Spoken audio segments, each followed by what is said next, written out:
Hello, my name is Suze Cumming. I'm the founder of The Nature of Real Estate, and I'm not a real estate agent. I was, but it's been about 15 years. What I do now is I train real estate agents. I train them in negotiation skills, I train them in building strategy to be able to get great outcomes for their clients. I actually train them in empathy and communication skills, all the stuff that traditionally real estate agents aren't exceptionally good at. And I like it, but it gets a little bit frustrating sometimes because realtors are realtors. And while I love some realtors, I recognize that there's a whole lot of realtors that aren't very good at what they do. And it's frustrating. I love the industry. I think what realtors do is important. I think that a great realtor can actually help people make better decisions about housing, and housing is pretty important. You make great decisions about housing, and you're going to be happier, you're going to be more financially secure.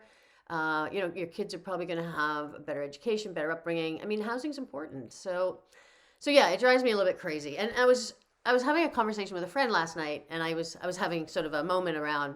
I get so frustrated that people hire bad agents, and I'm like, why do people hire bad agents? I don't understand that. And she was like, well, how would they know? And I'm like, how would they know what? How would they know if it's a good or a bad agent? And I was like, right, they wouldn't, because most people don't buy and sell real estate very many times in their life, maybe a few times, and there could be a decade between times that they do that. So it's not something that we're very experienced at. And I think this is a really important thing to talk about, and that's what I'm gonna do. I'm gonna make some videos for people about how to hire a great real estate agent. So here's what I know, you guys. I've trained thousands and thousands and thousands of real estate agents. There's a few really good ones.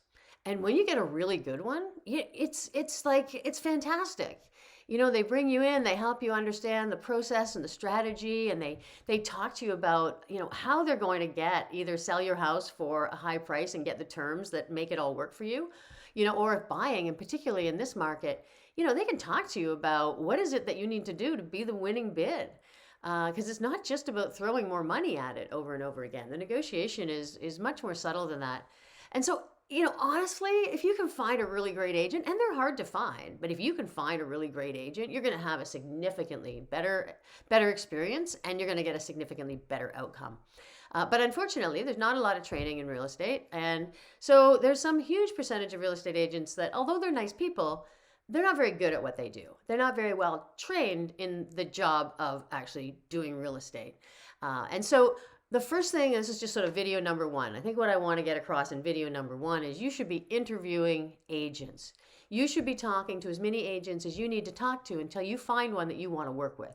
It's a big job. You're going to be paying them a lot of money. Sure, you're not writing a check, but you are paying them through the transaction. And they're getting very well paid. And so it's a big job. And it's important that you get someone who, really has the skills and really connects with you and listens to you and helps you make your dreams, your objectives, your needs come forward. So that's the first thing is, take the time to do the interviewing. I will do another video on what you're looking for in that interview, so that'll help out a little bit. And then, don't hire a friend. And I don't mean don't hire any friend. But don't hire them because they're a friend. Like if you happen to have a really good friend who's a great agent in the area you're working, sure, interview them. And if their skills are on par with the other people you're interviewing and you really like them and trust them, go for it. But don't hire a friend who isn't excellent at what they do. Don't hire a friend who doesn't work in your area. Don't hire a friend just because they're a friend. You wouldn't hire a friend as a CEO of your company just because they were a friend. So don't do that as a realtor. It's too important. And, if you lose the friendship because you didn't hire them as a realtor, they weren't friends. Because every single person I know has 10 friends who are realtors, right? So that can't be that you owe your business to your friends just because they're realtors. So step number one, interview. Step number two, don't hire a friend. And let's end it there for now. And I'll make another video about what that interview process might look like and what you're looking for.